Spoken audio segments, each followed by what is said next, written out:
Good morning.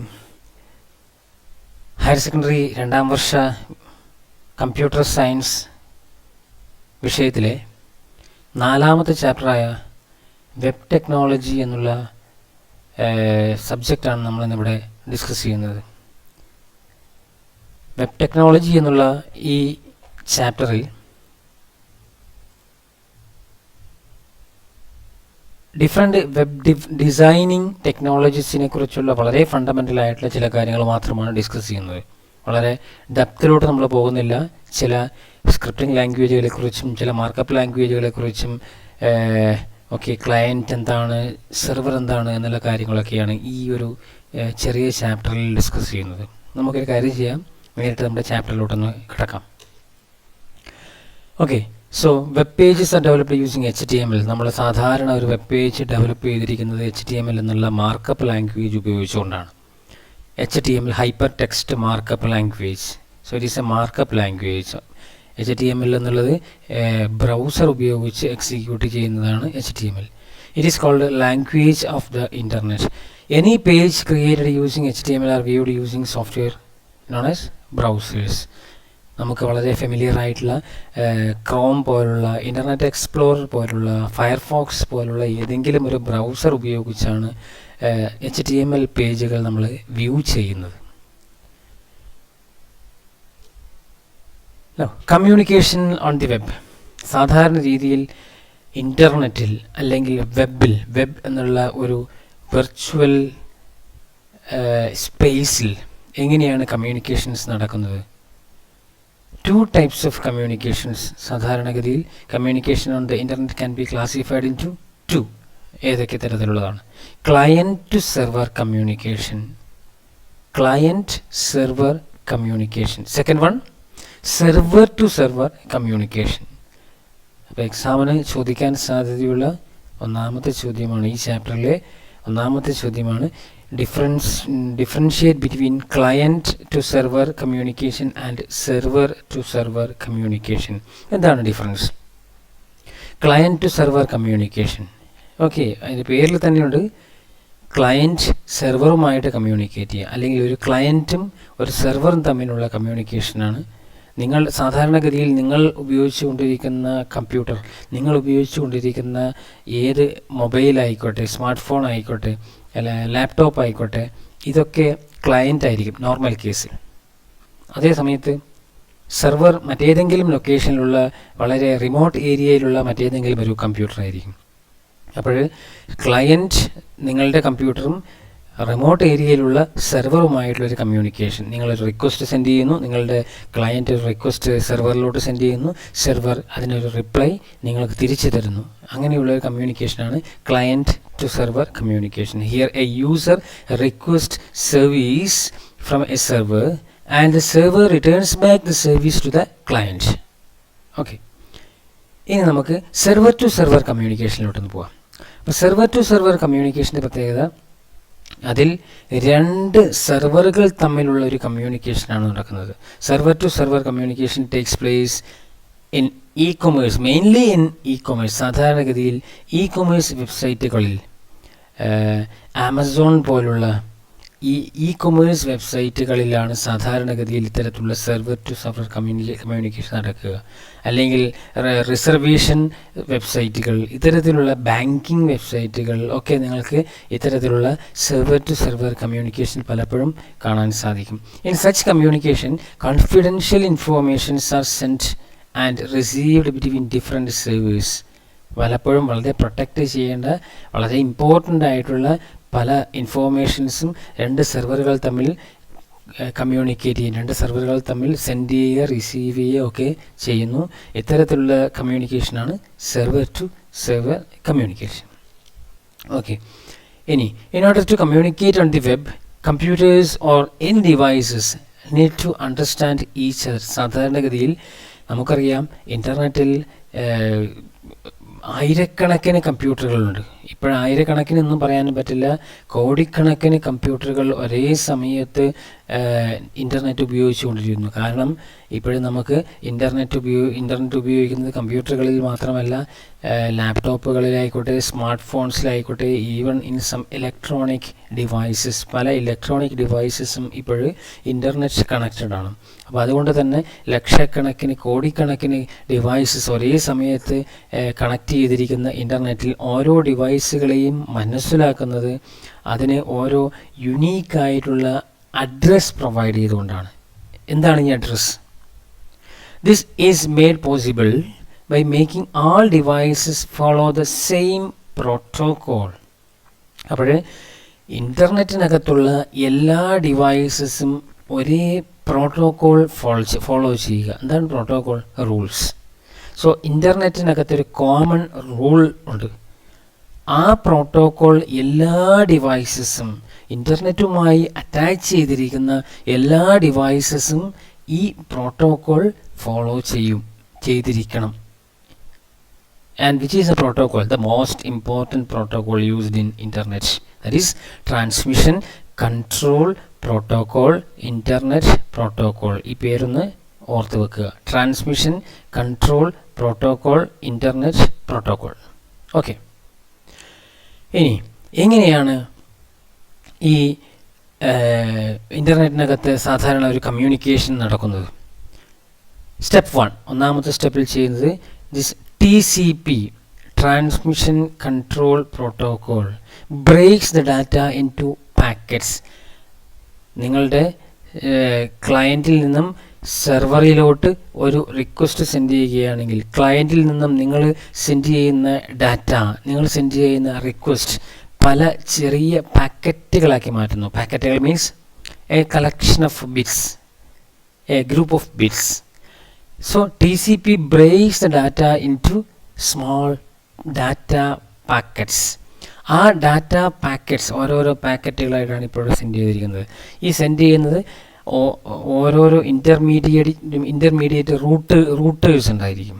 ഈ റൂട്ടറിൽ വെച്ച് ഇതിനെ മോഡിഫൈ ചെയ്ത്, ഇതിനെ ആംപ്ലിഫൈ ചെയ്ത്, അങ്ങനെയുള്ള പ്രോസസ്സുകളൊക്കെ അതിലൂടെ പാസ് ചെയ്ത് step to that packet travel from router to router over the internet according to the IP. കാരണം നിങ്ങൾക്കറിയാം, നിങ്ങളുടെ റിക്വസ്റ്റ് സെൻഡ് ചെയ്യുന്നത് ഒരുപക്ഷെ വളരെ റിമോട്ട് ഏരിയയിലുള്ള ഒരു സെർവറിലാണ് സെൻഡ് ചെയ്യുന്നത്. അപ്പോൾ അതിനിടയിൽ ഒരുപാട് റൂട്ടറുകളിലൂടെയും റിപ്പീറ്റേഴ്സിന് ഒരുപാട് ഡിവൈസുകളിലൂടെയും പാസ് ചെയ്തിട്ടാണ് എത്തിച്ചേരുക.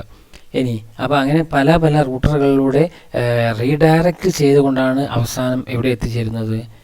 റിസീവിങ് എൻഡിലോട്ട് എത്തിച്ചേരുന്നത്. അവിടെ TCP റീഅസംബ്ലിസ്. TCP അവിടെയും ഇതേ പ്രോട്ടോകോൾ ഫോളോ ചെയ്യുന്നു. അവിടെ എത്തിക്കഴിഞ്ഞാൽ ഇങ്ങനെ പല പല പാക്കറ്റുകളായി എത്തിയിരിക്കുന്ന ഈ ഡാറ്റയെ റീഅസംബിൾ ചെയ്യുന്നു, കമ്പൈൻ ചെയ്യുന്നു, എന്നിട്ട് അതിൻ്റെ ഒറിജിനൽ ഫോമാറ്റിലോട്ട് മാറ്റുന്നു. So this is the process. Now ഇനി സാധാരണഗതിയിൽ ഇത്തരത്തിലുള്ള ഒരു ഡാറ്റ സെൻഡിങ് റിസീവിങ് മെത്തേഡ് നമുക്ക് പലപ്പോഴും ഒരു ക്യാഷ് ട്രാൻസാക്ഷൻ നടക്കുന്ന ഒരു ബാങ്കിങ് സെക്ടറിലൊന്നും നമുക്ക് അപ്ലൈ ചെയ്യാൻ സാധിക്കില്ല. അത്തരത്തിലുള്ള സിറ്റുവേഷനിൽ അത് കുറേ കൂടി സെക്യൂർഡ് ആയിരിക്കണം, കുറേ കൂടി പ്രൊട്ടക്റ്റഡ് ആയിരിക്കണം. അൺഓത്തറൈസ്ഡ് ആക്സസിങ് ഉണ്ടാകാൻ പാടില്ല. പ്രത്യേകിച്ചും ക്യാഷ് ട്രാൻസാക്ഷൻസ് നടക്കുന്ന പല പല ഫീൽഡുകളിലും, ബാങ്കിങ് ഫീൽഡുകളിലും. അപ്പോൾ അത്തരം കേസുകളിൽ എന്ത് ചെയ്യണം? When the browser request for A secure web page. അപ്പോൾ അത്തരത്തിലുള്ള സിറ്റുവേഷൻസിൽ ഒരു secure web page, for example state Bank of ഇന്ത്യയുടെ വെബ്സൈറ്റാണ് ഓപ്പൺ ചെയ്യുന്നത്. സ്റ്റേറ്റ് ബാങ്ക് ഓഫ് ഇന്ത്യയുടെ വെബ്സൈറ്റിലൂടെ നിങ്ങൾ ക്യാഷ് ട്രാൻസാക്ട് ചെയ്യുന്നുണ്ടെങ്കിൽ, ക്യാഷ് സെൻഡ് ചെയ്യുകയോ റിസീവ് ചെയ്യുകയോ ചെയ്യുന്നുണ്ടെങ്കിൽ അവിടെ ഒരു സെക്യൂർ ട്രാൻസാക്ഷനാണ് നടക്കേണ്ടത്. ഒരു സെക്യൂർ വെബ് പേജ് ആയിരിക്കണം. അത്തരത്തിലുള്ള സെക്യൂർ വെബ് പേജിൽ എങ്ങനെയാണ് ഡാറ്റ ട്രാൻസ്മിഷൻ നടക്കുന്നത്? അവിടെ സ്റ്റെപ്സിൽ കുറച്ച് വ്യത്യാസമുണ്ട്. അവിടെ ഒന്നാമത്തെ step, browser request to start a secure SSI session. അതായത് what is SSL, secure socket layer. ഒരു ഗ്രൂപ്പ് ഓഫ് ബിറ്റ്സ് ആണ്. അതൊരു സർട്ടിഫിക്കറ്റ് എന്നാണ് അറിയപ്പെടുക. അതായത് ഒരു ഓത്തൻറ്റിക്കേഷനാണ്. അപ്പോൾ ആദ്യം നിങ്ങളുടെ കമ്പ്യൂട്ടർ ഇതാണ് നിങ്ങളുടെ കമ്പ്യൂട്ടർ. ഇവിടെ നിന്നും സെർവറിലോട്ട് റിക്വസ്റ്റ് സെൻഡ് ചെയ്യുന്നു. Browser request to start a secure socket layer session. അതായത് ഒരു സെഷൻ സ്റ്റാർട്ട് ചെയ്യണം. ആ സെഷൻ്റെ പ്രത്യേകത എന്താ? ബ്രൗസറും സെർവറും തമ്മിലുള്ള ഒരു കമ്മ്യൂണിക്കേഷൻ അവിടെ എസ്റ്റാബ്ലിഷ് ചെയ്യണം. പക്ഷേ അതൊരു സാധാരണ കമ്മ്യൂണിക്കേഷൻ അല്ല, പിന്നെ സെക്യൂർ സോക്കറ്റ് ലെയർ കമ്മ്യൂണിക്കേഷൻ ആണ് ഉദ്ദേശിക്കുന്നത് എങ്കിൽ രണ്ടാമത്തെ സ്റ്റെപ്പ് എന്ത് ചെയ്യും? സെർവർ തിരിച്ചൊരു സർട്ടിഫിക്കറ്റ് ബ്രൗസറിന് സെൻഡ് ചെയ്ത് കൊടുക്കും. സെക്കൻഡ് സ്റ്റെപ്പ് ഒന്ന് നോക്കുക. Server returns its secure socket layer certificate. സെർവറിൽ നിന്നും ഒരു സെക്യൂർ സോക്കറ്റ് ലെയർ സർട്ടിഫിക്കറ്റ് ബ്രൗസറിലോട്ട് സെൻഡ് ചെയ്തു. Browser checks that. ആ കിട്ടിയിരിക്കുന്ന സർട്ടിഫിക്കറ്റ് എന്നുള്ളത് ഒരു ഗ്രൂപ്പ് ഓഫ് ബിറ്റ്സ് ആയിരിക്കും. അത് ചെക്ക് ചെയ്യുന്നു. സർട്ടിഫിക്കറ്റ് ഈസ് വാലിഡ് എന്ന് മനസ്സിലാക്കുന്നു. Signed by some one user in the trust. അവിടെ വെച്ചത് ഈ ക്ലയൻറ്റിൽ നിന്നും അതിനെ വാലിഡ് ആണെന്ന് തീരുമാനിച്ചുകൊണ്ടുള്ള ഒരു സിഗ്നേച്ചർ പ്രൊവൈഡ് ചെയ്യുന്നു. ആ സിഗ്നേച്ചർ പ്രൊവൈഡ് ചെയ്ത് കഴിഞ്ഞാൽ ഇഫ് വാലിഡ്, തേർഡ് സ്റ്റെപ്പ് നോക്കുക. തേർഡ് സ്റ്റെപ്പ് ഇവിടെയാണ്. ബ്രൗസറിൽ നിന്നും browser initiates and encrypted session. അതായത് ബ്രൗസർ ഒരു എൻക്രിപ്റ്റഡ് സെഷന് വേണ്ടിയിട്ടുള്ള റിക്വസ്റ്റ് കൊടുക്കുന്നു. അതായത് ഓക്കെയാണ്, ഇത് ഓതൻറ്റിക്കേറ്റഡ് ആയിട്ടുള്ള യൂസർ തന്നെയാണെന്ന് ഉറപ്പിച്ചതിന് ശേഷം ഒരു ഓതൻറ്റിക്കേറ്റഡ് ഒരു എൻക്രിപ്റ്റഡ് സെഷൻ ഇവിടെ വെച്ച് സ്റ്റാർട്ട് ചെയ്ത് കഴിഞ്ഞാൽ സെർവർ ഒരു എൻക്രിപ്റ്റഡ് ഡാറ്റ ഇവിടെ നിങ്ങൾക്ക് കാണാം.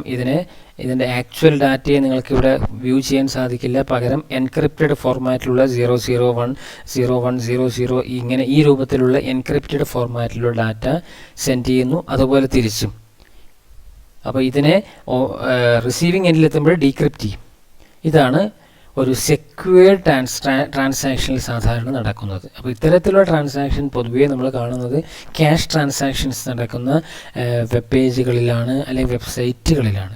അപ്പോൾ അതിൻ്റെ ഡിഫറെൻറ്റ് സ്റ്റേജസ് ഒന്ന് എടുക്കുക. when the browser requests for a secure web page, the server first returns a secure socket layer. ആ എക്സ്പാൻഷൻ ഒന്ന് ഓർക്കുക. SSL secure socket layer certificate. The browser then verifies whether this certificate is valid by checking it with the corresponding certificate authority. അപ്പോൾ അത് valid ആണോ invalid ആണോ എന്ന് check ചെയ്തിട്ട് valid ആണെന്ന് വരുത്തി കഴിഞ്ഞാൽ ഒരു SSL connection, secure connection, certification authority certifies whether and secure socket layer certificate given to it is a valid one. അങ്ങനെ വാലിഡ് ആണെന്ന് ഉറപ്പ് വരുത്തി കഴിഞ്ഞാൽ, കൺഫേം ചെയ്ത് കഴിഞ്ഞാൽ there is an encrypted session started. Okay, so this is secure web പേജിനകത്ത് നടക്കുന്ന ഒരു ട്രാൻസാക്ഷൻ. നോക്കുക, സെർവർ ടു സെർവർ കമ്മ്യൂണിക്കേഷൻ. അപ്പോൾ നമ്മൾ ഇത്രയും നേരം പറഞ്ഞത് ക്ലയൻറ്റ് ടു സെർവർ കമ്മ്യൂണിക്കേഷൻ ആണെങ്കിൽ രണ്ടാമത്തെ കേസിൽ സെർവർ ടു സെർവർ കമ്മ്യൂണിക്കേഷനിൽ എന്താണ് ചെയ്യുന്നത് നമുക്ക് നോക്കാം. സാധാരണഗതിയിൽ നമ്മൾ നേരത്തെ പറഞ്ഞു കൊമേഴ്സിലാണ് ഇത്തരത്തിലുള്ള ക്യാഷ് ട്രാൻസാക്ഷൻസിലും അല്ലെങ്കിൽ കൊമേഴ്സുകളിലും ഗൂഡ്സ് ട്രാൻസാക്ഷൻസിലും ഒക്കെയാണ് സാധാരണ സെർവർ ടു സെർവർ കമ്മ്യൂണിക്കേഷൻ നടക്കുന്നത്. അതെങ്ങനെയാണ് നമുക്ക് നോക്കാം. സോ സാധാരണ ഒരു യൂസർ ഇവിടെ വെച്ചൊരു ഓർഡർ കൊടുക്കുന്നു. സപ്പോസ് നമ്മൾ ചെയ്യുന്നത് eBayയിലോട്ടാണ് അല്ലെങ്കിൽ ആമസോണിലാണ്. ആമസോൺ സൈറ്റിലോട്ടോ eBayയിലോട്ടോ ഒക്കെ നിങ്ങൾ ഒരു പ്രൊഡക്റ്റിന് വേണ്ടിയിട്ടുള്ള ഒരു റിക്വസ്റ്റ്, ഒരു ഓർഡർ കൊടുത്തു കഴിഞ്ഞാൽ എന്താണ് ചെയ്യുന്നത്? മർച്ചൻസ് വെബ് സെർവർ, അതായത് ആമസോണിൻ്റെ സെർവറാണിത്. ഇത് നിങ്ങളുടെ കമ്പ്യൂട്ടർ, നിങ്ങളാണ് ഇവിടെയുള്ളത്. നിങ്ങളൊരു ഓർഡർ ആമസോൺ സൈറ്റിലോട്ട് നിങ്ങൾ പ്രൊവൈഡ് ചെയ്ത് കഴിഞ്ഞാൽ ആമസോൺ എന്ത് ചെയ്യുന്നു? Request to payment. നിങ്ങളത് ഒരു ഓർഡർ കൊടുത്തതായതുകൊണ്ട് തന്നെ തീർച്ചയായും അവിടെ ഒരു പേയ്മെൻറ്റ് നടത്തേണ്ടിയിരിക്കുന്നു. അപ്പോൾ പേയ്മെൻറ്റ് നടത്തുന്ന സമയത്ത് ആമസോണിൻ്റെ സെർവർ ഒരു റിക്വസ്റ്റ് എവിടേക്ക് കൊടുക്കുന്നു? നിങ്ങളുടെ അക്കൗണ്ടുള്ള ബാങ്ക് അക്കൗണ്ട് ഏതാണോ ആ ബാങ്ക് അക്കൗണ്ടിലോട്ട് ഒരു റിക്വസ്റ്റ് സെൻഡ് ചെയ്യുന്നു. പക്ഷേ അത് നേരിട്ട് ബാങ്ക് അക്കൗണ്ടിലോട്ട് എത്തില്ല, പകരം അതിനിടയിലുള്ളൊരു ഗേറ്റ് വേ. ഇതൊരു ഫിൽറ്ററിംഗ് സെക്ഷനാണ്. ഫിൽറ്ററിംഗ് സെക്ഷൻ ഉദ്ദേശിച്ചത് ഈ ഗേറ്റ് വേയിൽ വെച്ചിട്ട് അത് വീണ്ടും ചെക്ക് ചെയ്യുന്നു. Request to payment gateway. So ആമസോണിൽ നിന്നും ഒരു റിക്വസ്റ്റ് ഗേറ്റ് വേയിലോട്ട് സെൻഡ് ചെയ്തു. ഗേറ്റ് വേയിൽ വെച്ചിട്ട് അത് വാലിഡ് ആണോ അല്ലയോ എന്ന് ചെക്ക് ചെയ്യുന്നു. Request for confirmation. ഈ ഗേറ്റ് വേയിൽ നിന്നും അത് എവിടേക്ക്? ബാങ്കിൻ്റെ വെബ് സെർവറിലോട്ട്. സപ്പോസ് സ്റ്റേറ്റ് ബാങ്ക് ഓഫ് ഇന്ത്യയിലാണ് എൻ്റെ അക്കൗണ്ട് എങ്കിൽ റിക്വസ്റ്റ് എവിടേക്ക് സെൻഡ് ചെയ്യുന്നു? സ്റ്റേറ്റ് ബാങ്ക് ഓഫ് ഇന്ത്യയുടെ സെർവറിലോട്ട് സെൻഡ് ചെയ്തു. അപ്പോൾ ഇവിടെയാണ് സ്റ്റേറ്റ് ബാങ്ക് ഓഫ് ഇന്ത്യയുടെ സെർവർ ഉള്ളത്. ഇവിടെ വെച്ച് നിങ്ങൾ കൊടുത്തിരിക്കുന്ന യൂസർ നെയിമും പാസ്വേഡും ഒക്കെ കറക്റ്റാണോ എന്നുള്ളത് ബാങ്ക് സെർവർ വാലിഡിറ്റി ചെക്കിങ് നടത്തിയതിന് ശേഷം അത് വെരിഫൈ ചെയ്ത് അത് ക്ലിയർ ആണെന്ന് ഉറപ്പിച്ചു കഴിഞ്ഞാൽ, അതായത് മർച്ചൻ്റ് അക്കൗണ്ട്, എൻ്റെ അക്കൗണ്ട് ഇവിടെ ഉണ്ട്, ഇത് ചെക്ക് ചെയ്ത് കഴിഞ്ഞ് ഓക്കെ ആണെങ്കിൽ ബാങ്ക് എന്ത് ചെയ്യുന്നു? റെസ്പോണ്ട് ചെയ്യുന്നു ഗേറ്റ് വേയിലോട്ട്. ഓക്കെയാണ്, this is valid, this is a valid user, his account is valid എന്നുള്ള ഒരു ഇൻഫോർമേഷൻ ഗേറ്റ് വേയിലോട്ട് പാസ് ചെയ്യുന്നു. ഗേറ്റ് വേയിൽ വെച്ച് ആവശ്യമായ ക്യാഷ് ട്രാൻസാക്ഷൻ ആർക്ക് എത്തിച്ചു കൊടുക്കുന്നു? Merchants web server, payment gateway to response. അതായത് ഇവിടെ വെച്ച് ക്യാഷ് ഈ മർച്ചൻസ് വെബ് സെർവറിലോട്ട് എത്തിച്ചു കൊടുത്തു കഴിഞ്ഞാൽ that cash transaction, that goods transaction is of server response. ആമസോണിൻ്റെ സെർവർ ഇവിടെ വെച്ച് യൂസറിനൊരു റിപ്ലൈ കൊടുക്കുന്നു. ഇത്രയുമാണ് ട്രാൻസാക്ഷൻ നടക്കുന്നത്. അപ്പോൾ ഇവിടെ നോക്കുക, ഇവിടെ 2 സെർവറുകൾ തമ്മിലുള്ള ഒരു കമ്മ്യൂണിക്കേഷൻ നിങ്ങൾക്ക് കാണാം. ഏതൊക്കെയാണ് സെർവറുകൾ? ഒന്ന് മർച്ചൻസ്, അതായത് നമ്മളിപ്പോൾ ഈ പറഞ്ഞ എക്സാമ്പിൾ ആമസോണിൻ്റെ സെർവർ ഇവിടെയുണ്ട്, അതുപോലെ തന്നെ സ്റ്റേറ്റ് ബാങ്ക് ഓഫ് ഇന്ത്യയുടെ വെബ് സെർവറും ഇവിടെയുണ്ട്. ഈ 2 വെബ് സെർവറുകൾ തമ്മിലുള്ള ഒരു കമ്മ്യൂണിക്കേഷനെയാണ് ഇവിടെ നടക്കുന്നത്. So this is a server to server communication. Okay, now what about web server? എന്താണ് ഈ സെർവറിൻ്റെ പ്രത്യേകത? സാധാരണഗതിയിൽ ക്ലയൻറ്റുമായി കമ്പയർ ചെയ്യുന്ന സമയത്ത് സെർവറിനുള്ള പ്രത്യേകതകൾ എന്തൊക്കെയായിരിക്കും? A web server is a computer that process request and distributes information. സെർവറിൻ്റെ പ്രത്യേകത അതിൻ്റെ പേരിൽ തന്നെയുണ്ട്. ഇറ്റ് സെർവ്സ് അതേഴ്സ്, മറ്റുള്ള കമ്പ്യൂട്ടറുകളെ സെർവ് ചെയ്യുക, മറ്റുള്ള കമ്പ്യൂട്ടറുകളിൽ നിന്ന് വരുന്ന റിക്വസ്റ്റുകൾ പ്രോസസ്സ് ചെയ്യുക, process the request and distributes information. അങ്ങനെ പ്രോസസ്സ് ചെയ്ത് കഴിഞ്ഞാൽ ആവശ്യമായ ഇൻഫോർമേഷൻസ് അവർക്ക് എത്തിച്ചു കൊടുക്കുക, മറ്റുള്ള കമ്പ്യൂട്ടറുകളിലോട്ട് ക്ലയൻറ്റിലോട്ട് എത്തിച്ചു കൊടുക്കുക, ഡിസ്ട്രിബ്യൂട്ട് ചെയ്യുക. ഇതൊക്കെയാണ് സെർവറിൻ്റെ duty. They are often used to host web pages. സാധാരണ സെർവറുകളിൽ വെബ് പേജുകളെ ഹോസ്റ്റ് ചെയ്യുന്നു, സ്റ്റോർ ചെയ്യുന്നു. അതായത് വെബ് പേജുകൾ സാധാരണ വെബ്സൈറ്റുകൾ സാധാരണ സ്റ്റോർ ചെയ്തിരിക്കുന്നത് വെബ് സെർവറുകളിലായിരിക്കും. ഇത് delivers different services such as www. പല തരത്തിലുള്ള സർവീസസ് പ്രൊവൈഡ് ചെയ്യുന്നു സെർവർ. എന്തൊക്കെയാണ്? ചില വളരെ കോമൺ ആയിട്ടുള്ള ചില സർവീസസ് നമുക്ക് നോക്കാം. www world wide web. Mailing facility, മെസ്സേജുകൾ സെൻഡ് ചെയ്യുന്ന, മെയിൽ സെൻഡ് ചെയ്യുന്ന ഫെസിലിറ്റി, ബ്ലോഗ് എക്സെട്ര ഒരുപാടുണ്ട്. ഇത് വളരെ ചുരുക്കം, വളരെ പോപ്പുലർ ആയിട്ടുള്ള അത്യാവശ്യ ചില കാര്യങ്ങൾ മാത്രമേ ഇവിടെ പറഞ്ഞിട്ടുള്ളൂ. അങ്ങനെയുള്ള ഒരുപാട് സർവീസസ് ആര് പ്രൊവൈഡ് ചെയ്യുന്നു? വെബ് സെർവർ പ്രൊവൈഡ് ചെയ്യുന്നു. Some of the commonly used web server packages are, ചില വളരെ കോമൺ ആയിട്ടുള്ള വെബ് സെർവർ പാക്കേജസിൻ്റെ പേരുകൾ കൂടി ഓർത്ത് വെക്കുക. എക്സാമിൽ ചോദിച്ചേക്കാം ഒരു പക്ഷേ. Apache server, Microsoft internet information MII, Internet Information Server MIIS, or simply IIS, Internet Information Server, or MIIS. Then Google Web Server. So Apache Server, MIIS, Microsoft Internet Information Server, then Google Web Server, etc. ഒരുപാടുണ്ട്. വളരെ popular ആയിട്ടുള്ള ചില web സെർവറുകളുടെ പേരുകൾ മാത്രം ഒന്ന് ഓർത്ത് വെക്കുക. Okay, ഇനി പോഡ്സ്. സോ നമുക്കറിയാം, നമ്മൾ കഴിഞ്ഞ വർഷം ഒന്നാമത്തെ ഹയർ സെക്കൻഡറി 1ാം വർഷം നമ്മൾ പോഡ്സ് എന്താണ്, ഹാർഡ്വെയർ പോഡ്സ് എന്താണ് നമ്മൾ പഠിച്ചിട്ടുണ്ടായിരുന്നു. ചില എക്സാമ്പിൾസ് നമുക്കൊന്ന് പരിചയപ്പെടാം. അന്ന് നമ്മൾ പഠിച്ചിരിക്കുന്ന ports PS2 ports, then serial port, parallel port, VGA port, ഇങ്ങനെയുള്ള USB പോർട്ട്, ഇങ്ങനെയുള്ള നിരവധി പോർട്ട് നമ്മൾ പഠിച്ചിട്ടുണ്ട്. ഇതൊക്കെ എക്സ്റ്റേണൽ ഡിവൈസുകളെ നിങ്ങളുടെ കമ്പ്യൂട്ടറുമായി കണക്ട് ചെയ്യാൻ ഉപയോഗിക്കുന്ന പാർട്സാണ്, ഹാർഡ്വെയർ പാർട്സാണ്. അതേസമയത്ത് എന്താണ് സോഫ്റ്റ്വെയർ പോർട്സ്? ക്ലയൻറ്റ് സിസ്റ്റത്തെ സെർവറുമായി കണക്ട് ചെയ്യാൻ ഉപയോഗിക്കുന്ന പോർട്സ് ആണ് software ports. So software ports are used to connect client computers to server computer. Client കമ്പ്യൂട്ടറുകളെ സെർവർ കമ്പ്യൂട്ടറുകളുമായി കണക്ട് ചെയ്യാൻ ഉപയോഗിക്കുന്നതാണ് സോഫ്റ്റ്വെയർ പോർട്സ്. എക്സ്റ്റേണൽ ഡിവൈസുകളെ കമ്പ്യൂട്ടറുകളുമായി കണക്ട് ചെയ്യാൻ ഉപയോഗിക്കുന്നതാണ് hardware ports. There also software ports are also used to identify different services such as file transfer. പലതരത്തിലുള്ള services ഉണ്ട് ഇൻ്റർനെറ്റിനകത്ത്. ഈ ഓരോ സർവീസസിനും ഓരോ പോർട്ട് നമ്പർ പ്രൊവൈഡ് ചെയ്തിട്ടുണ്ട്. ഈ നമ്പർ നിങ്ങൾ കണ്ടു കഴിഞ്ഞാൽ നിങ്ങൾ എന്താണ് സർവീസ് നിങ്ങൾക്ക് മനസ്സിലാവും. ഫയൽ ട്രാൻസ്ഫർ, ഇമെയിൽ എക്സെട്ര ഇങ്ങനെയുള്ള സർവീസസിന് വേണ്ടിയിട്ട് ഓരോ യുണീക്കായിട്ടുള്ള, എന്താണ് യുണീക്ക്, എല്ലാം ഡിഫറെൻ്റ് ആയിട്ടുള്ള നമ്പേഴ്സ് ആയിരിക്കും. ഇത്തരത്തിലുള്ള പോർട്ട് നമ്പേഴ്സ് പ്രൊവൈഡ് ചെയ്തിട്ടുണ്ട്. ഈ നമ്പറുകൾ നിങ്ങൾക്ക് കണ്ടു കഴിഞ്ഞാൽ അവിടെ നടക്കുന്ന സർവീസ് എന്താണെന്ന് നിങ്ങൾക്ക് ക്ലിയർ ആയിരിക്കും. Software ports are given 16 bit unique numbers. 16 bits ഉപയോഗിച്ചുകൊണ്ടുള്ള യുണീക്ക് ആയിട്ടുള്ള നമ്പേഴ്സാണ് ഈ പോർട്ടിന് പ്രൊവൈഡ് ചെയ്യുന്നത്. പോർട്സിന് ഓരോ പോർട്സിനും പ്രൊവൈഡ് ചെയ്യുന്നത്. ചില നമ്പറുകൾ നമുക്ക് ഓർത്ത് വെക്കാം, കാരണം മുമ്പ് പല പ്രീവിയസ് ക്വസ്റ്റ്യൻ പേപ്പറുകളിലും ചില നമ്പറുകൾ ചോദിച്ചിട്ടുണ്ട്. അപ്പോൾ അത് നിങ്ങൾ ഓർത്ത് വെക്കുക. 20 and 21 are used for file transfer protocol. 25 is used for simple mail transfer protocol. 53 is for DNS, domain name system. 80 for HTTP, hypertext transfer protocol. 110 is for POP3, post office protocol. 443 is used for HTTPS, hypertext transfer protocol, secure. ചില വളരെ പ്രധാനപ്പെട്ട port numbers ഒന്ന് ഓർത്ത് വെക്കുക.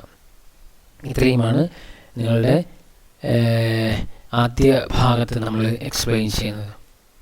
ബാക്കിയുള്ളത് അടുത്ത വീഡിയോയിൽ നമുക്ക് കാണാം. Okay, thank you.